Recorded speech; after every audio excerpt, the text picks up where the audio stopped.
Here we go.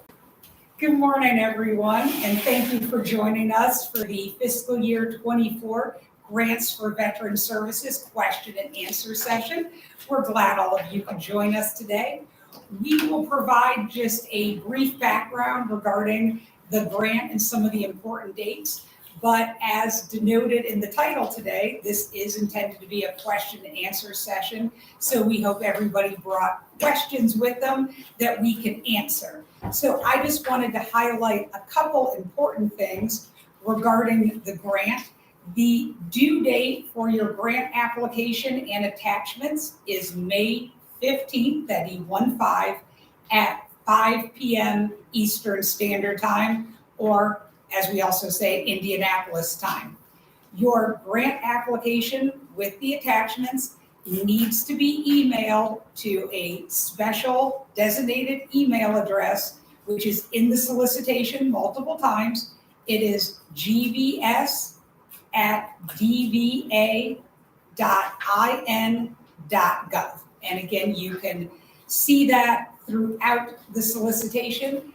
And yes, I was just going to say, we'll also throw that email address into the chat box for easy reference as well. So with that background, I guess we should introduce ourselves. I'm Gabrielle Owens. I'm the General Counsel at the Indiana Department of Veterans Affairs, and my co-host for the day is... Hello. I'm Joe DeVito. I'm the Outreach Director at Indiana Department of Veterans Affairs. Gabrielle is here for all the technical questions that you might have about the grant. I'm here for color commentary, not much else. Which he does incredibly well. So with that highlight of the important dates and the email address, which again, we will get that into the chat before we conclude today, the stage turns over to all of you in order to ask questions. So if you could put questions into the chat, I will get us started with one question that I was asked in advance by somebody who was not able to attend today, but thought the question was important, is what veterans could be served? And that question is answered on page 6 of the solicitation, that the veteran receiving services must reside in the state of Indiana. And I know that is important for those of you who serve veterans, and your organization serves veterans across the borders of Indiana. But the veteran receiving services with GVS money must reside in Indiana. They must have served in any of the U.S. Armed Forces, and there's a code section there that defines that. And that also includes the Guard as well, and the reserves. And then the veteran receiving services must have received something other than a dishonorable discharge. So whatever discharge that is, as long as it is not dishonorable, they can be served with GVS money. So that was one question that I did get in advance, and that is a question that we often get. We are familiar that a lot of other programs, such as programs given out by our federal counterpart, is not necessarily as generous with the discharge types for eligibility. So we are very proud of the fact that we can extend that eligibility definition to all those other discharge types. So with that, please somebody be our first one to put a question into the chat, and Joe and I would love to answer it. And while we're waiting for our first question, I have a question, Gabrielle. Yes. So if we have the opportunity for someone to apply for the grant and provide services to a veteran, if that veteran is the National Guard or reserves, can that veteran, is there any active duty requirement or length of service of active duty required for that Indiana National Guardsman or reservist? That is a fantastic question, Joe. I'm glad you joined me here today. There is nothing in the Indiana code that specifies a length of service for that individual. So we, again, take the silence in the code to be as expansive and inclusive as possible. All right, so traditional National Guard can just be a recipient of services. Yes, absolutely. That's wonderful. Oh, we have a question. All right, so our first question is, can you differentiate between capital and capital improvements since the former is allowed and the latter is not?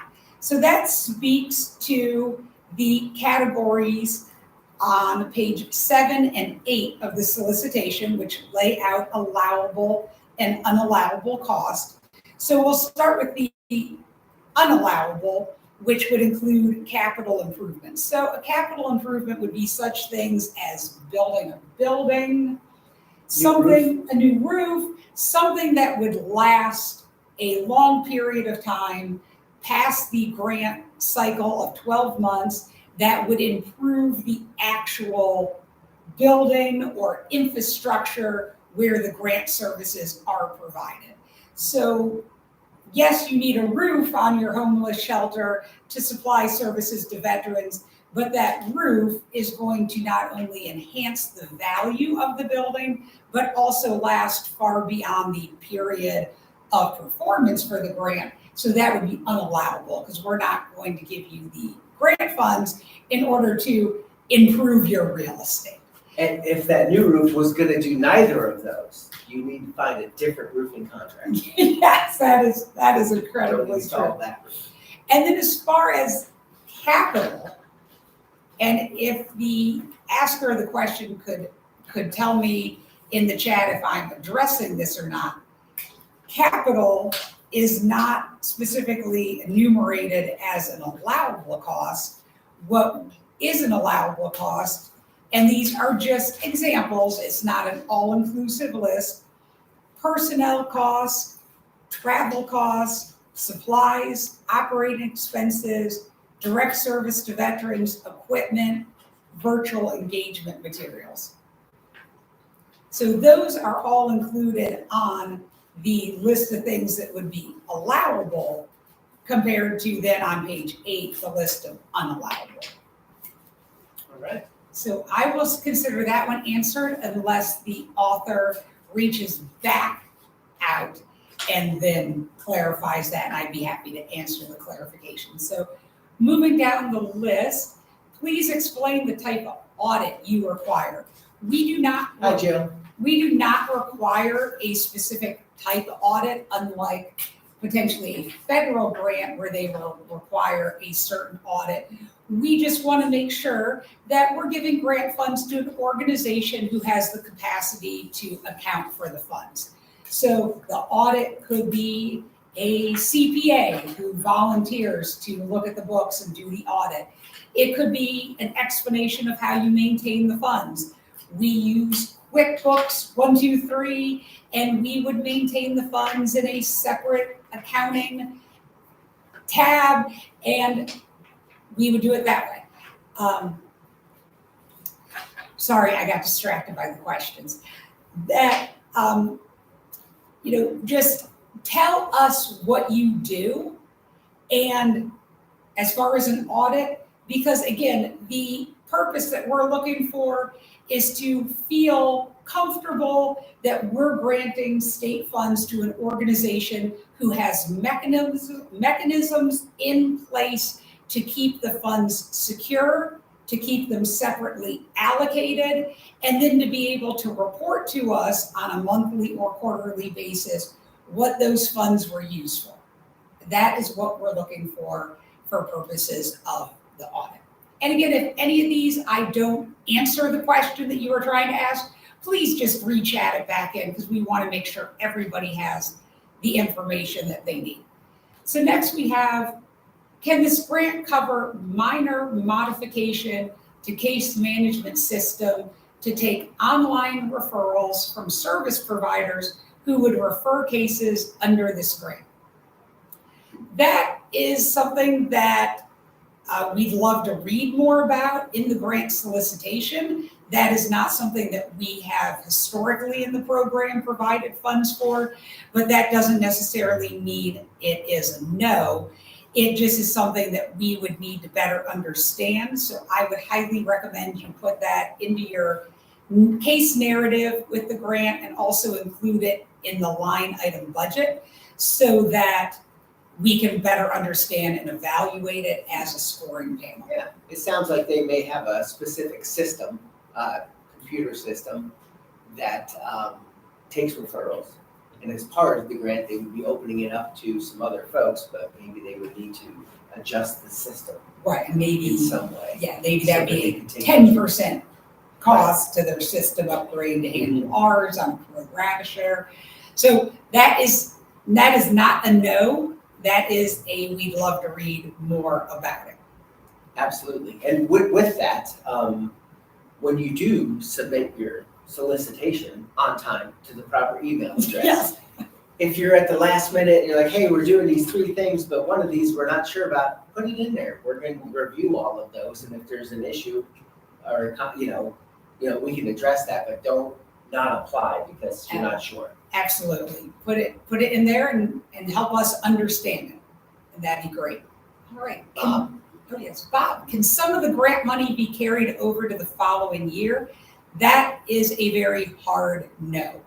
The money is good for the first day of the state fiscal year, which is July 1st, through the last day of the state fiscal year, which is June 30th. So this money has an expiration date. It expires come stroke of midnight on July 1st at the end of the fiscal year, and that money then cannot be utilized. It will get reverted back. All right. So I see someone's looking back, Director of Grants, about that reference to capital. If somebody at the end of the chat thinks of something that they wanted to ask or it inspired them, but we're done with this, can they email that email address with a question? They can. My team and I monitor that email address, and we will be responsive to those emails, and we can answer any sort of general question about the grant, but we obviously cannot bias ourselves as grant scorers, so we're unable to answer specific questions about my program does A, B, and C. Would this be, we can't help you plan your business model nor draft your grant application, because then that would bias us as scorers. And obviously you would like the scoring team to be able to score your grant. Would you like to read the next one so people Sure. can hear I believe a voice other than mine? Sarah is asking, what is the recommended grant request amount? There is no recommended grant request amount. It does say in here the minimum and maximum that we will grant. The grant amounts will be between $10,000 and $100,000, depending on each applicant's need for fund, the availability of funding, and the volume of eligible applicants. So the onus is on the applicant to determine what your need is, and then to ask for that amount between the $10,000 and $100,000. The next is, we have an emergency shelter that serves anyone needing a place to sleep. Some are veterans, but we can't predict how many veterans we will see. How does that work in terms of applying for funds? Well, obviously the grant, as we established, can only be utilized to serve veterans. So I totally get you don't know what's going to be walking in the door, but I would assume that you have historical data as to how many veterans you serve versus non-veterans. So what I would do is, if you've been around for 5 years and you know how many veterans are served each of those 5 years, I would add those together, average it out, and I would indicate that that would be what your estimate is of how many veterans you would serve during the state fiscal year of 24, which is what the grant period of performance covers. Any other thoughts on that, Joe, other than taking an average? So yeah, and what I was wondering too is, moving forward, would it be possible in that type of scenario, let's say it costs $10 to house a person for the evening who needs that shelter. So would it be that at the end of a cycle, how it would be, they might say, we did 3 veterans last month, and so that's what you're putting in for the funding. And the following month, you may have 6. Yes. So if you had a way to, you have to identify the veterans once you have people in. see who are veterans, see if you have some TD-214s or anything, and once you identify them, then that's how many you would submit. Right, you are correct. I think the question is twofold. First, Joe's 100% right. These are reimbursement grants, so you're only going to seek reimbursement for the number of veterans that you served in the reporting period. But I also see the question speaking to the ask in the grant application. Do you want to ask for $20,000 because you think you're going to serve a certain number of veterans, or you're going to ask for $40,000? And that's where I think the average comes in, because it helps you establish your ask. And then you're absolutely right. If you're a grantee, you now have the ask allocated in a bucket, and then it's the draw from the bucket each reporting period based upon the actual number served.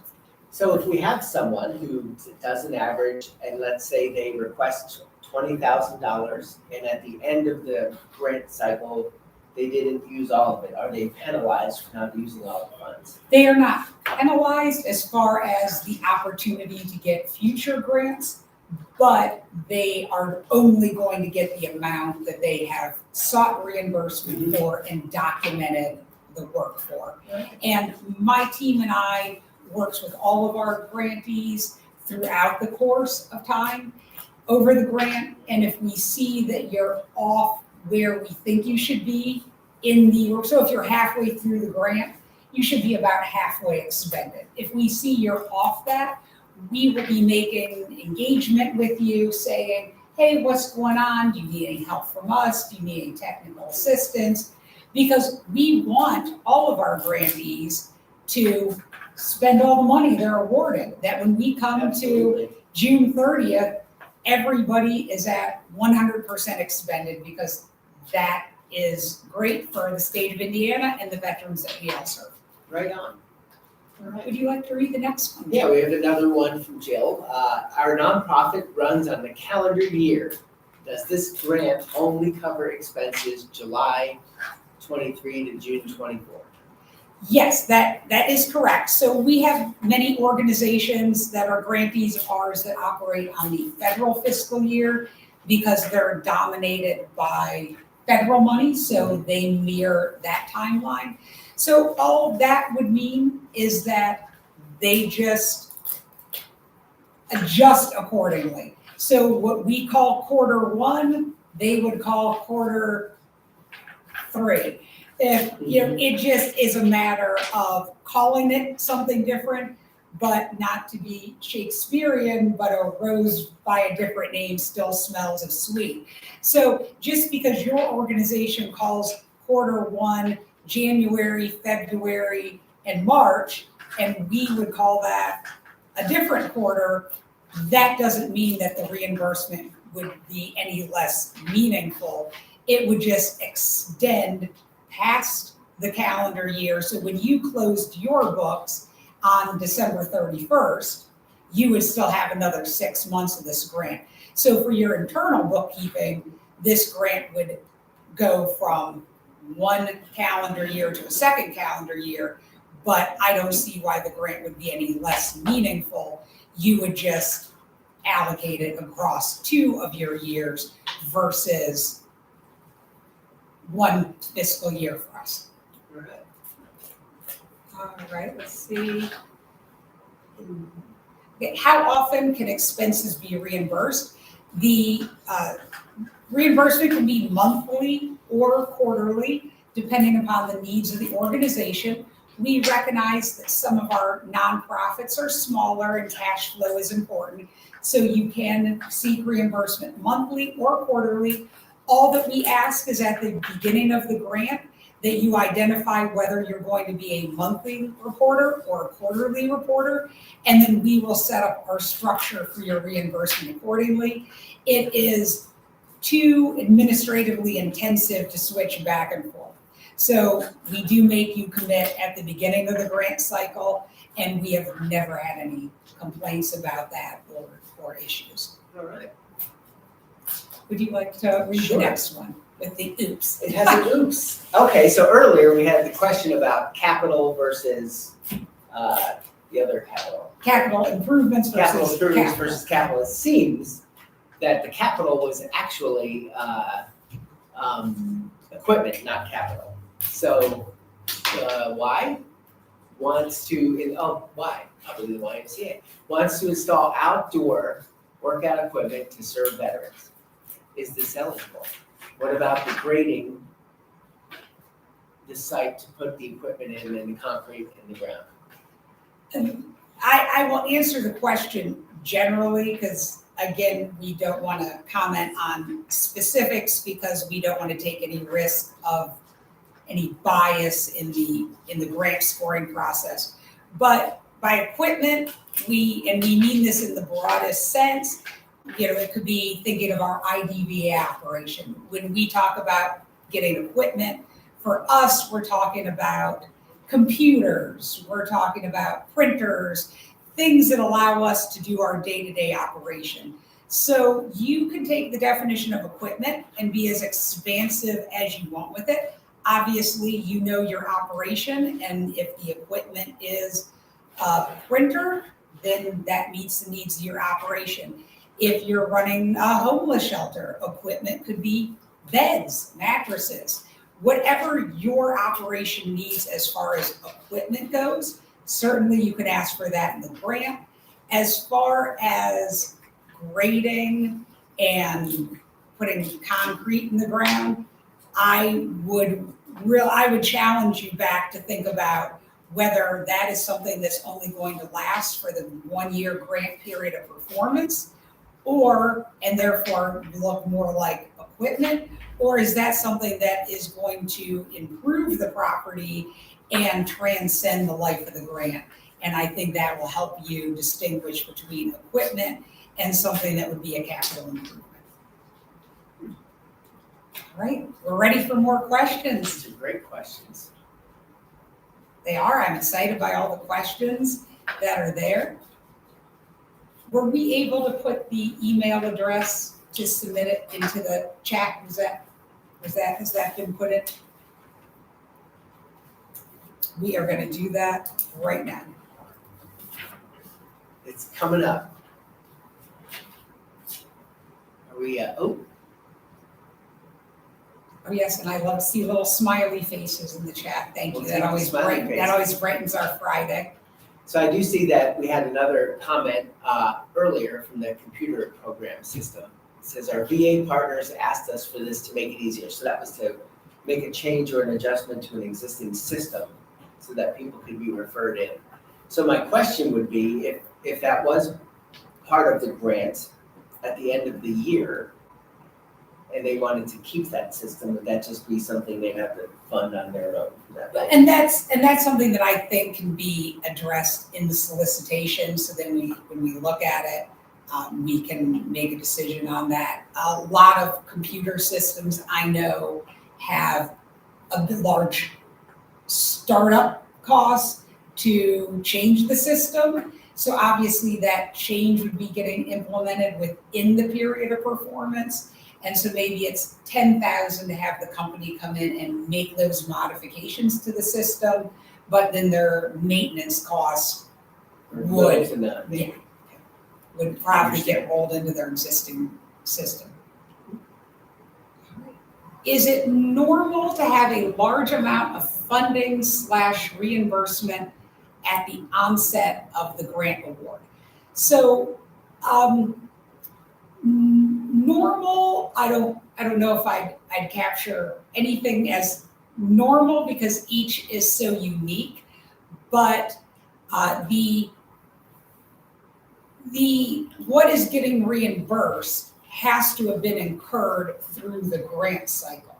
So if day one of the grant comes, so now it's July 1st, and now it's the first day of the grant, you wouldn't be able to seek reimbursement for $10,000 for things that happened before July 1st. It's the reimbursement for things that happened during the period of the grant. So you wouldn't even have a large amount to seek reimbursement for right at the beginning of the grant.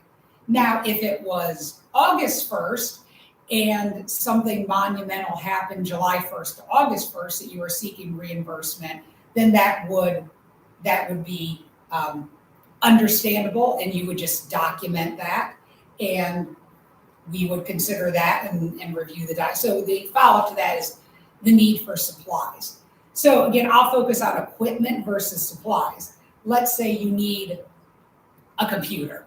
Well, you buy the computer July 1st, you seek reimbursement for that, it's $1,000.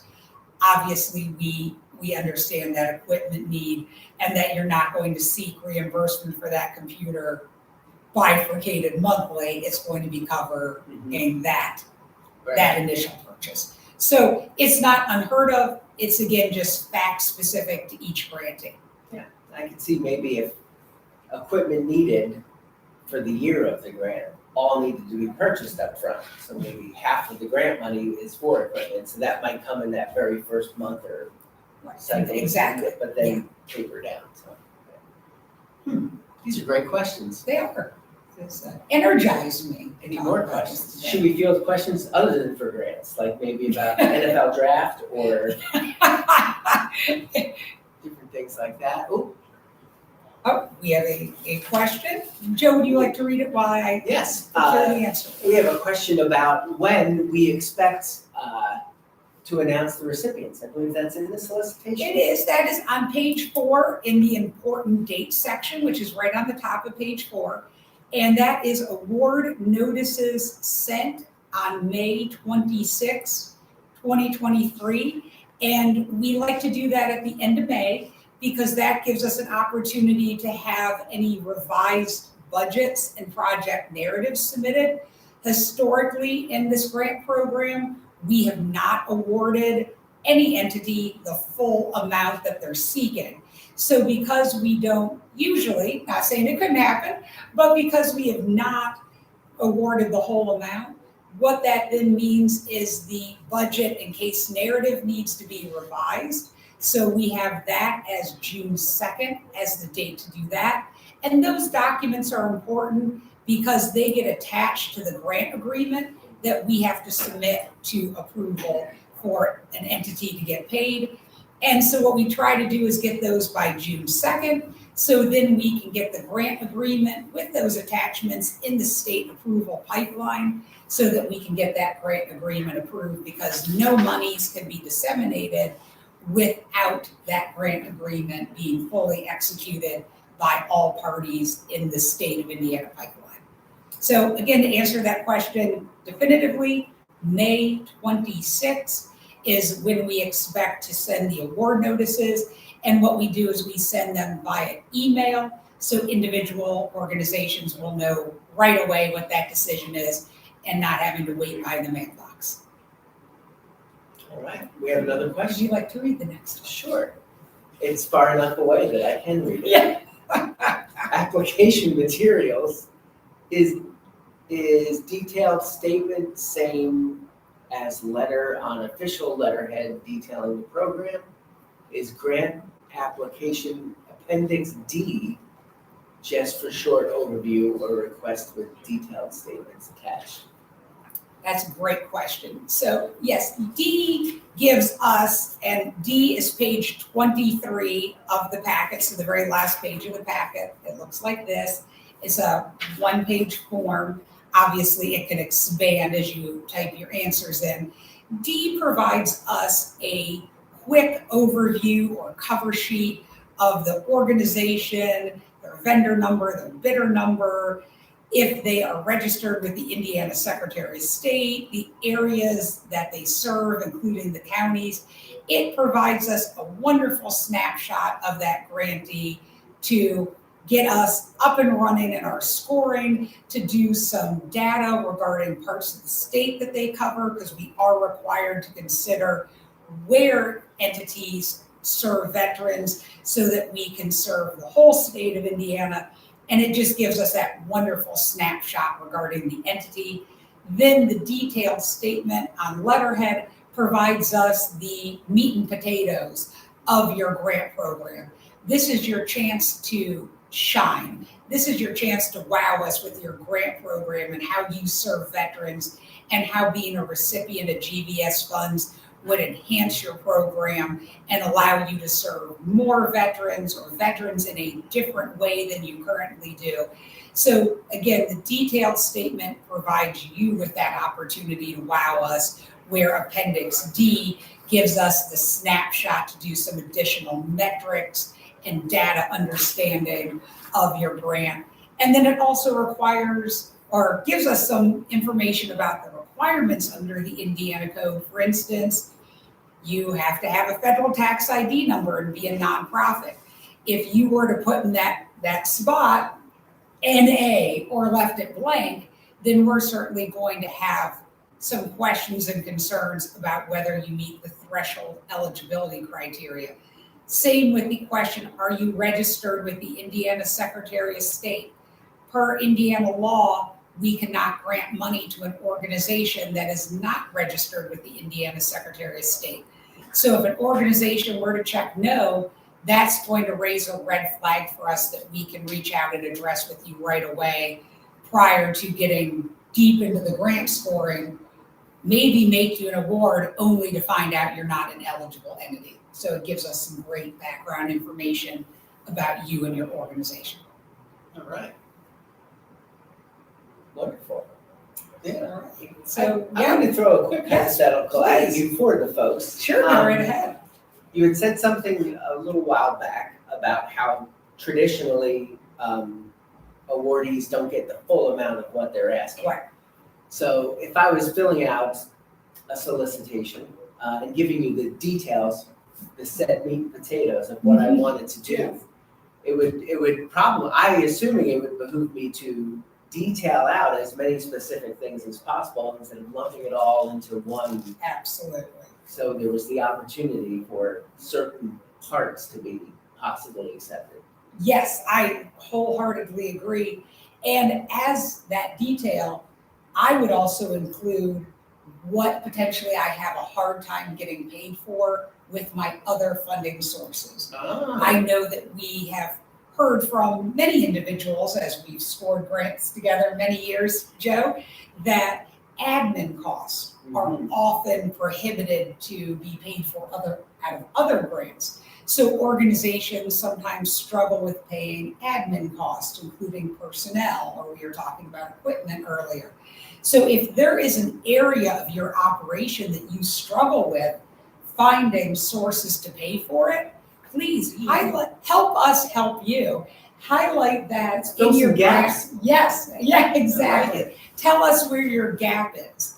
And the more we can know about your struggles with funding, the more we can tailor our opportunity to help you serve veterans. Because what's great about our funding is it's state money, so it doesn't come with all the need to dot the I's and cross the T's and requirements that federal funding comes from. We don't have a mandate that we can only use this money for direct services or we can only use it for personnel.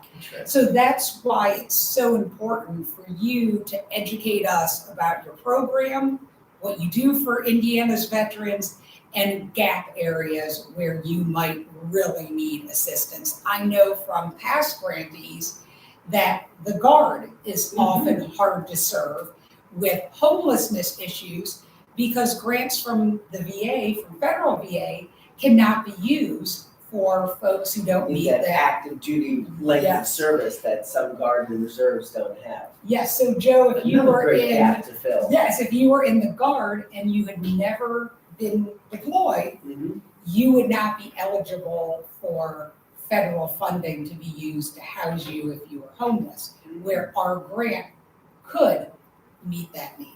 So that could help a nonprofit out there right now expand services to a community they currently can't serve. Correct. With this funding. You are That's absolutely amazing. correct. Isn't it That's though? amazing. And that's what's so exciting and dynamic about the GVS program. All right. Oh, are we over? We're slightly over on time. Oh wow, that went very quickly. But have, obviously, if we have more questions, we certainly would be happy to answer them. This is a big opportunity. Oh, we had a question. Can we serve military members who are not veterans? And the answer to that is unfortunately no. The Indiana code is very specific that this is to serve veterans. It does not allow veteran families to be included in that can be served with the GVS funds. Maybe that is a legislative idea that we should pursue next session, but I will point out that there was an important addition this legislative session to the GVS program, and that is in the purpose areas. Many of you are familiar with the purpose areas in the previous GVS grants. This year, thanks to a legislative change, preventing veteran suicide was added as a purpose area, and you can find those purpose areas listed on page 6 of the solicitation. So the next question is, what are virtual engagement materials? That is something that we added during COVID, and something that we're all trying to forget. Virtual engagement materials are materials that allow you to engage with your veteran population that you serve virtually. So we have had organizations that bought iPads so that veterans could engage virtually with VA healthcare, that a lot of VA appointments went to virtual as an offshoot of COVID. And a lot of veterans did not have the means by which to engage in that virtual appointment. So we've had organizations that bought iPads. So Joe, you could come to my nonprofit, I have these iPads, and you could conduct your VA appointment at my location through an iPad, and that would allow you that virtual engagement. So that is just one of many examples of virtual engagement materials, but I hope that helps clarify. If you'd like additional clarification, please put that in the chat and we can try to expand on that. I did see we were able to put the email address in to submit your application and your application materials. So thank you. Another great question there from Polly. If a military member served 4 years and re-upped, are they considered veterans with their first enlistment? I'm going to make you answer that one. I'm going to say no. Do they get a DD 214? They will get a DD 214 for each enlistment, but I do not think they get it until their final enlistment. If I'm not 100% sure on that, but I do know that if they're currently active duty and they've re-enlisted, I don't know if they would have veteran status for that first enlistment. Maybe if they got out and then a year later joined the military. Do they get a discharge type in that period of re-enlistment? Because if you think of the Indiana code, requires them to have a discharge type that is not dishonorable. Mm-hmm. So if they don't get a discharge type, they do. Then it's on the DD 214. Because I know with federal VA benefits, certain federal VA benefits have an honorable discharge requirement. Mm-hmm. And we've worked with veterans who may have done 2 enlistments. Yes. And after their first enlistment, they re-upped. And in the second enlistment, they got a dishonorable discharge. Mm-hmm. But maybe the service-connected disability was incurred during their first enlistment, yes, which they had an honorable discharge. So that's a possibility, but whether we would consider someone who is currently active duty military a veteran for any previous service is a great question, and I will find that out. Yes, we will find that out, and could we post the answer to that on the IDVA website? Is that a viable option? I don't know if we have a spot to post it. I don't either, so sorry to put you on the spot, Joe, but check. I'd like that answer to in some way be available to everyone who's on this call and to anybody else who might have that question. And with this amazing facility called the Indiana Veterans Center and this partnership we have with federal VA and other folks in the building, while you field the next question, I'm gonna see if I can find the answer. Okay, I'll try to talk really slow. Go, Joe. All right, let's see. Sorry, I just need to catch up with my list. Yeah, okay, so if you would purchase an item such as a computer, does that belong to you or the state of Indiana after the grant period? That's a great question. We do not want it at the end of the grant period. We don't have anything that we would do with it, and we would, it would have no value to us. So it would not belong to us.